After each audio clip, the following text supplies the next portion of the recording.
Okay, tagal kitang hinanap. Okay, tagal ko rin nangarap na makapiling ka, o aking mahal. Kayakap. So, ngayon po is may pupuntahan po akong event. So, yun po ay sa paaralan po namin kasi po may acquaintance party po kami. So, kanina umaga po is nagpa-read po. So, hindi nga lang ni Mako na vlog kasi nga busy din po siya. So, ngayon po is hindi po alam ni Mako na nag-vlog ako kasi wala dito ngayon si Mako. So, gusto din siguro nun mag-vlog. Pero, yun, ako na lang nakapag-isip na mag-vlog kasi nga busy siya, may ginagawa dun sa kabilang bahay. So, ngayon po is, yun, nagme-makeup po ako. Iniwan niyo po akong, nagme-makeup dito. Kasi babalikan niyo po ako ng, 7:40 kasi nga po, 8,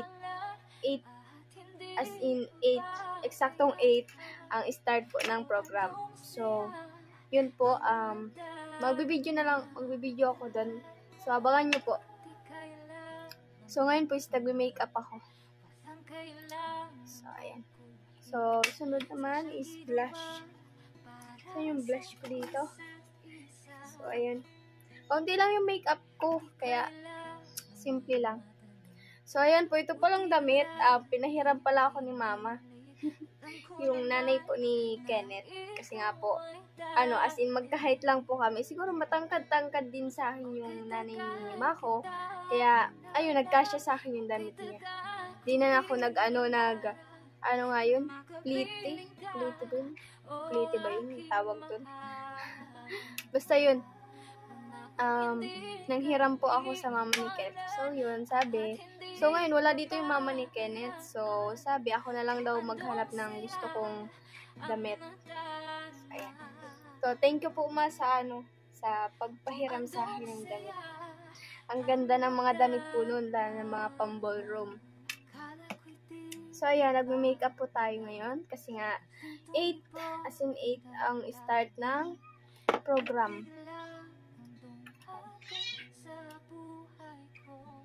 So, lipstick.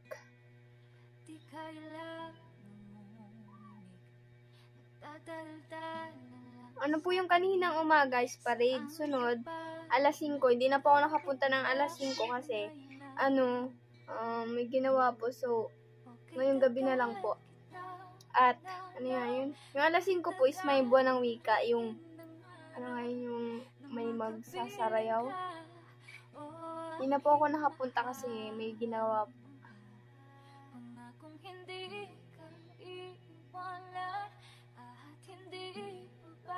So, ayun, maganda na po ba ako? Sabi nga ni Mako palagi naman. Charot! So, ayan. First time ko po mag-dress. Then, first time ko ganito. Hanggang dito. Tawag dito yung parang sa walang hindi mahaba yung manggas. Kasi, di ba po, kilala niyo naman ako na ang sinusuot is mahabang manggas. Naka-jacket, naka-pants, naka-medyas.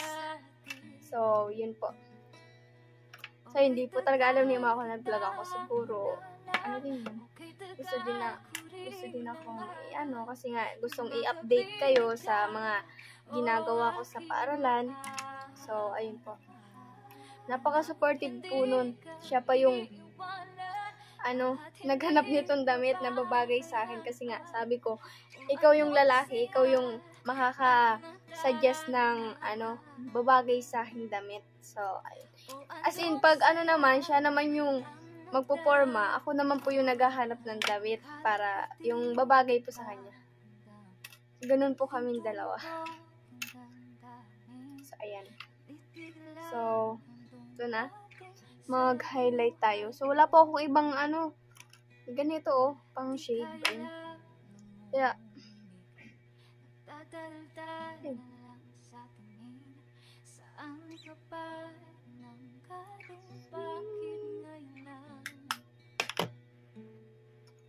maganda.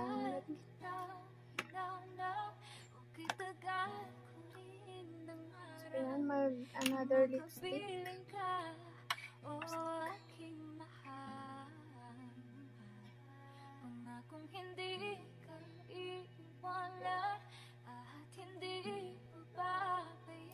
Wala na po ba ako? Hindi naman. Charot lang.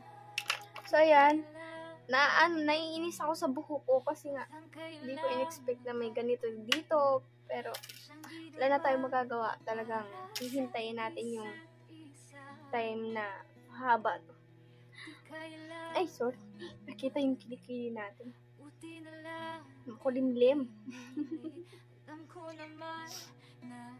So, ayan. Ako lang po yung nag-makeup. Kasi nga, hindi pa naman gabi lang naman.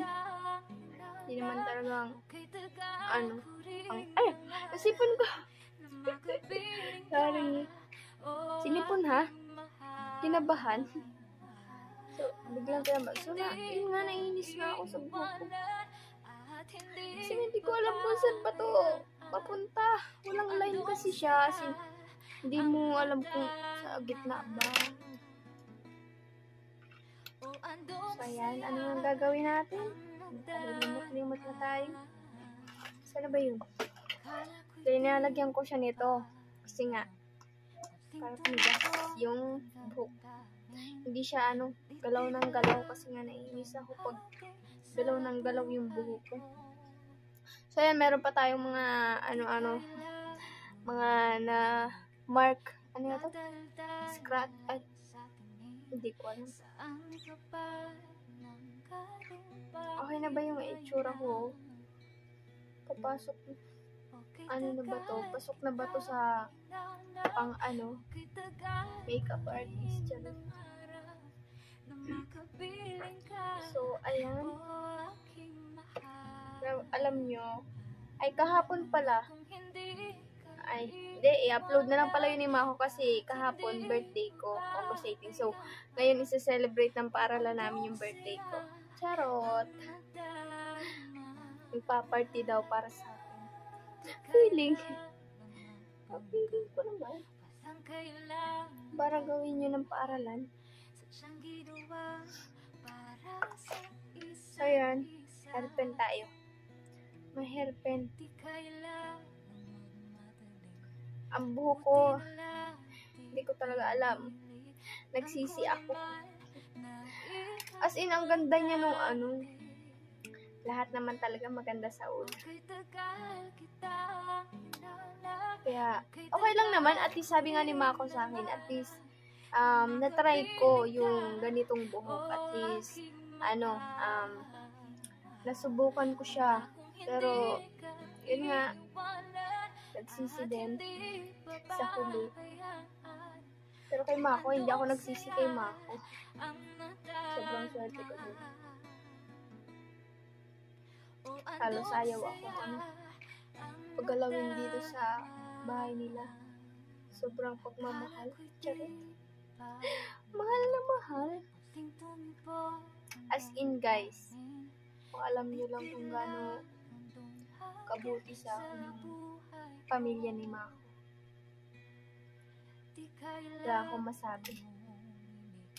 As in, halos, hindi ko ini-expect, ginagawa nila as in, yung basta i-upload na lang yun ni Mako. Di pa tayo na i-edit. Basta yung kaganapan ata yun sa birthday ko kahapon. Abangan nyo na lang po sa upload ni Mako.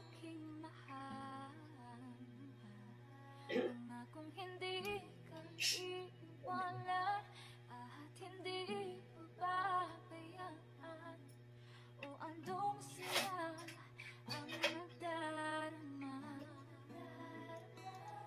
di kailangan baguhin sadyang ginawa para sa isa't isa. So, ayan, i-open ko na lang siya para hindi siya, magalaw. So, naligo na pala ako kaninang hapon. Umaga kasi na parade kami. So, pero hindi naman ako as in pawis na pawis. So, sobrang init lang talaga. So, pero malapit na siya umaba. Ilang years pa. Siguro, pagkatapos ko ng 4th year, saka to hahaba.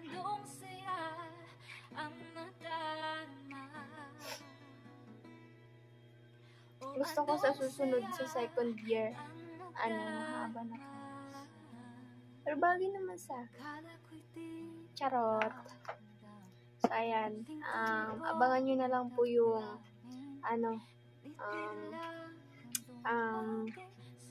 ngayon? Mga mangyayari mamaya sa acquaintance party namin. So, bye-bye. So, ayun nga po pala. Ipapakita ko po mamaya yung final look ko. So, ayun po. Bye-bye. So, ito na po mga kayakap yung final look. So, hanggang dito siya. Tingnan doon. Ayan.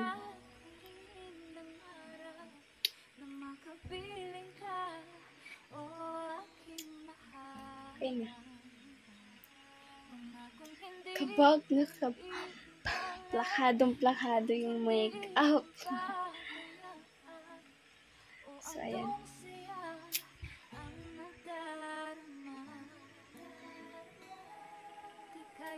Itim na siko ko.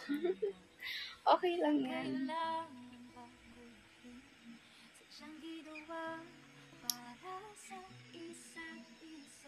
Ayan na po. Bye-bye! Abangan nyo na lang po yung mga mangyayari dun sa acquaintance. Update po ako. Bye-bye!